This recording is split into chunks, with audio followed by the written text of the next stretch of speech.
Matthew, what's this, last 7 days of practice, 6 days of practice been like? As a veteran, a lot of younger guys getting some added attention. What's been your focus thus far? It's kind of like spring practice. We're doing some good on good action, just competing for sure. So that's really the main focus. Fundamentals, competing, and just keeping your body right and kind of just getting back into the swing of things.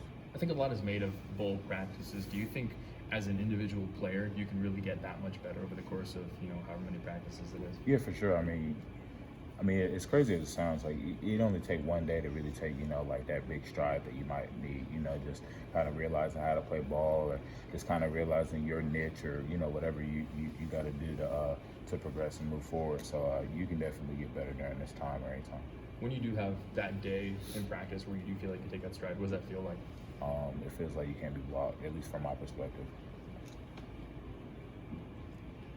How would you kind of break down your season overall? Obviously, the team's results are what matter the most, but as an individual, when you looked at your game, sort of, how would you evaluate how you played?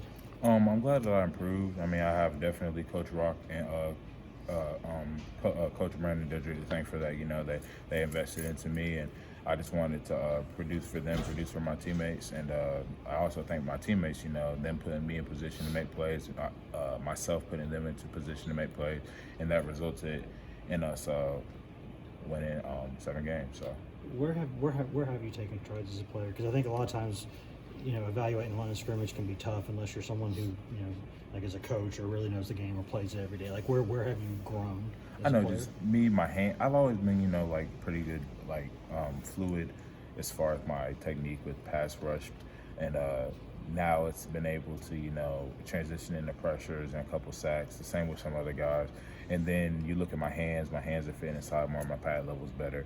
That's something that Coach Rock is teaching the whole D line, and that's why the D line has some success all throughout the year. So I, can attest that to Coach Rock, and also my teammates just pushing me and me pushing them right back. Before you guys started bowl practice, what was Jeremy's kind of message to this team about how to approach not only this practice, but kind of what this game kind of means, whether it's for the end of this season or kind of kickstarting 2020? I mean, it's definitely both. You come in, and it's easy to take a team lightly.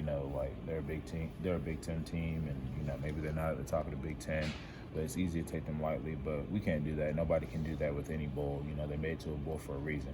So we come in, definitely wanting to beat our opponent, finish off the season, but also it's kind of a statement into the following season. I guess we play Oklahoma first next year. I don't know.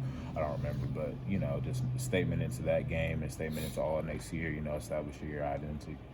As you had a chance to look at anything about Indiana yet? I know y'all are still doing the individual stuff kind of as a team, looking at yourselves, but have you gotten a chance to look at any numbers or watch them at all? Oh yeah, I've been able to watch them. They have some decent sized running backs. They have a good slot receiver, a little guy, but he's good. He's shifty. They had a quarterback. He hurt himself. The other guy who came in, he's versatile. He can make the throws, and they have a third guy who comes in who really has a big arm. He's more of a pocket guy. The linemen are big,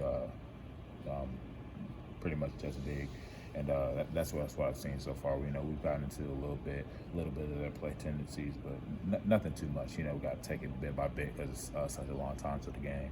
But I guess when you look at numbers and you see how much those guys rely on throwing the ball, like you said, they've got some big backs, but anytime you're going up against a team that likes to throw the ball that much, do you get excited as a guy who can go get the quarterback? Oh, yeah, for sure.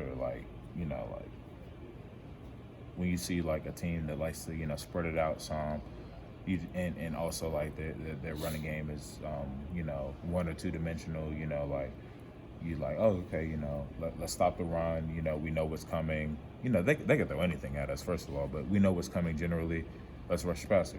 That's how the front 7 really thinks as far as blitzes, pass rush techniques, pass rush lane, and then just doing it correctly, of course. You guys are returning everybody on the defensive line next year. As currently, it seems like everyone's set to come back, and it'll be part of that group as well. How much will it be, whether it's for you individually or just kind of as a unit, guys hoping to kind of leave a lasting impression on the staff to kind of create those roles and opportunities for next season? Yeah, that's a big deal. There's going to be a lot of competition next year. I wouldn't say like that's the particular focus. I feel like just every day as far as a defense as a whole, like we come in and compete. Like we know we have good players, coming in. Like so, that's kind of an everyday thing. What was yesterday like for you, seeing Tennessee add 21 new players, a couple guys on the defensive line? I know I focused on like kind of just as I was following it, like a couple guys that I talked to throughout their visits here, and then our 3 or 4 D linemen, and I know Tyler well, and then I know Dominic well, and the other 2 I know, but I don't know as well. So. All right, thank you.